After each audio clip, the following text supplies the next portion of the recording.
Electric charge की एक बहुत इंपॉर्टेंट प्रॉपर्टी होती है इनवेरिएंस ऑफ इलेक्ट्रिक चार्ज, जिसका मतलब ये होता है कि अगर इलेक्ट्रिक चार्ज रेस्ट कंडीशन में है या फिर मोशन में है तो उसके ऊपर चार्ज की वैल्यू चेंज नहीं होती है।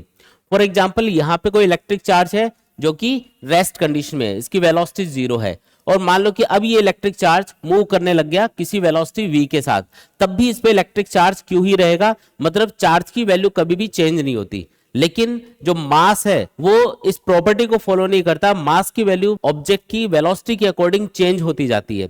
एक फॉर्मूला है जो आप याद कर सकते हो मास के लिए, मूविंग कंडीशन में किसी भी ऑब्जेक्ट का जो मास हो बराबर होता है रेस्ट कंडीशन में ऑब्जेक्ट का mass divided by 1 minus v square upon c square.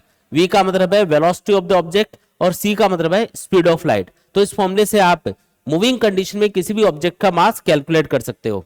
लेकिन जो इलेक्ट्रिक चार्ज है ये इस प्रॉपर्टी को फॉलो करता है इनवेरिएंस ऑफ चार्ज, जिसका मतलब ये होगा कि किसी भी ऑब्जेक्ट को रेस्ट कंडीशन में देखो या उसको मूविंग कंडीशन में देखो, उस पे चार्ज की वैल्यू हमेशा सेम आएगी।